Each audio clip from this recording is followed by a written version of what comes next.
Our reporter Karen Jenga is on standby to give us an update.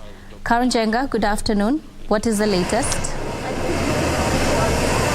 Well, good afternoon too. We are live from the Central Business District, where we've been going around the streets of Nairobi, going from one petrol station to the other, just to see whether there is panic buying when it comes to the fuel prices. Remember, the Energy Regulatory Authority is expected to give out the prices for this month, and there is anticipation, and anxiety that is among Kenyans because of what President William Ruto said yesterday, saying he will get rid of the fuel subsidy, and he did not clearly state how he is going to caution Kenyans with the high cost of living. As you can see right now, the fuel right now for super petrol is retailing at 159, and petrol is, or rather diesel is retailing at 140 shillings. Now, if President William Ruto decides to remove this fuel subsidy, the prices of super petrol are likely to go up by about 200 shillings. That is for super petrol. That is 206 shillings. For diesel, it will be 204 shillings. Well, for kerosene, it will be 202 shillings. That is if the fuel subsidy goes up. That is if it is removed, fuel prices will go up. Now, if we go ahead and hear what William Ruto said yesterday, he said this fuel subsidy is not sustainable and will not be there in the long term. And this goes well with what the IMF said earlier on, saying we need to scrap this fuel subsidy and ensure that the fuel prices, if it is retained, will go up. And this will result to inflation, will result to high energy prices. Remember, inflation did go up in the month of August to 8.5%, and this was a 72-month high, and this also brought about the high cost of basic commodities. Kenyans are unable to afford some of the basic commodities that are available. And this has also seen some of the issues that are going on in the country. We see the barrel, even though internationally a barrel of oil has gone down, fuel prices still remain high across the East African region. And we are foreseeing a situation where they will go high if the fuel subsidy is scrapped today. But that is subject to confirmation once the Energy Regulatory Authority releases the fuel prices for this month. Remember that they have remained unchanged for the last 2 months, after in June the energy, or IPRA, hiked by 9 shillings, and for the last 2 months we have not seen any hike, because this is because of the fuel subsidy that is currently in place. But in September there were speculations that this subsidy will be removed, and this will result to fuel prices going up. And we'll speak to a few motorists to hear what they have to say, whether they are panic buying, whether they are going ahead to fill their tanks before the announcement or the release of the fuel prices for the next 1 month. Maybe you can start with one motorist here who is standing next to me. You can start with your name, and then you can tell us what your thoughts are when it comes to the hike that is anticipated. We are not yet sure, but this is just anticipation that the fuel prices are likely to go up. Kwa majina naitwa James Ngatia, mfanyikazi ya biashara ya bodaboda hapa Nairobi CBD.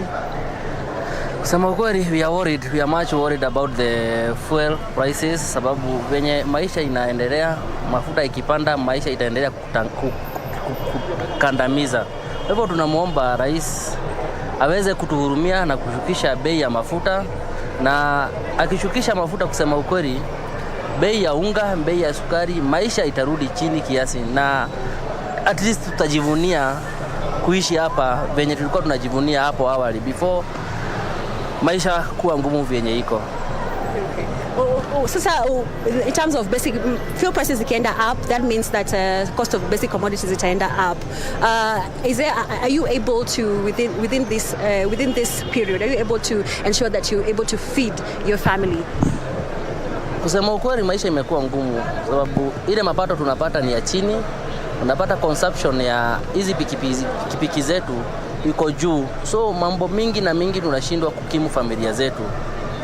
Imekuwa ngumu kusema ukweli. Life have been very hard. napata majukumu ni mingi na pato iko chini.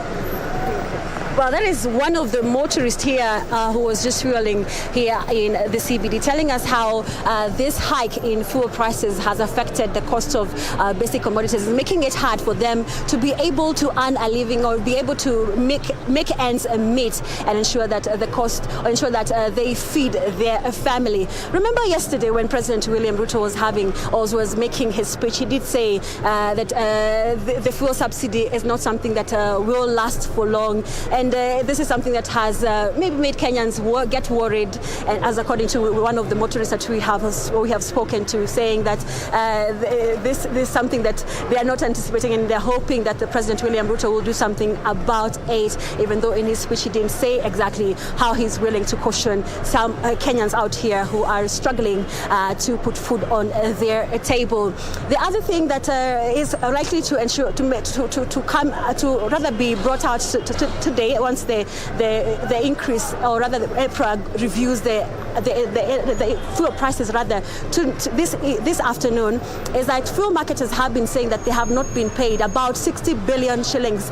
The government has not yet released that amount of money. That is also something that has made this, that has seen this review of the hike prices, if it is going to happen later on in the afternoon. And some of the things that also President William Ruto said is that in the last couple of months, over 60 billion shillings have been used to cushion Kenyans against the fuel hike, saying that in the last couple of months, almost 144 billion shillings. And if this fuel subsidy continues, this is going to affect the budget of this country, saying that it will accumulate to about 208 billion shillings, which is equivalent to the national development budget. This is some of the things that he raised yesterday when he was saying that this fuel subsidy is unsustainable. If I may speak to another motorist right here, sir, if you don't mind, if you don't mind speaking to us, this is KBC Channel 1.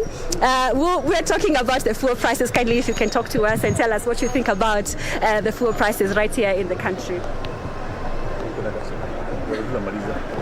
Well, it seems like he's a little bit shy. He doesn't really want to talk to us right here. And we'll be going around the streets of Nairobi to just see what various motorists are talking about in regards to the fuel prices. Sir, if you may speak to KBC Channel 1, we are going around talking to motorists to hear their views about the hike that is anticipated of fuel prices following what was said yesterday by President William Ruto. What are your thoughts? Well, thank you very much for the opportunity. First of all, I want to take this opportunity to thank the President for whatever he said. But as motorists and Kenyan people, what we want is the reduction of the fuel prices. Anything goes up above the current prices, then that's abnormal. It's like it's going to give us an hell in this country. And maybe we don't know what will happen next. Because the moment the fuel goes up, everything goes up. So what kind of life are we going to live? And even though the civil servants have not, everything has gone up. Salaries are constant, remaining constant. How are we going to live in this country? Yeah, our wish is that the fuel to come down. He gave a promise that he will reduce the fuel to around 80 shillings. So that's what we are expecting. Otherwise, we expected that pronunciation yesterday, but we didn't say anything. So our wish is he pronounce it, he brings it down to 100 below, then we say thank you. Yeah. How has this affected you as a person? So much. In fact, I've been every day, whenever I want to travel like a 50 kilometer, now 50 kilometer back and forward, you are spending almost 1,000 shillings, more than 1,000 shillings every day, whereby we could have been spending around 500 shillings. So it has come so expensive for us to live. Like we need to leave our vehicles behind and just befooting. Yeah. Thank you so much. Thanks too. That is when another motorist there speaking to us, saying how life has become hard since the jump in fuel prices a few months ago, and yet even with this this subsidy, they are still saying the fuel prices are affecting how they are living. Well, Nisi, back to you in studio. This is all we had for you. Maybe if you have anything to ask, you can rightly go ahead. Thank you, Karanjanga. Indeed, just reactions there from Kenyans who are hoping that we will still be cushioned even as we await the review by IPRA for new fuel prices this very afternoon.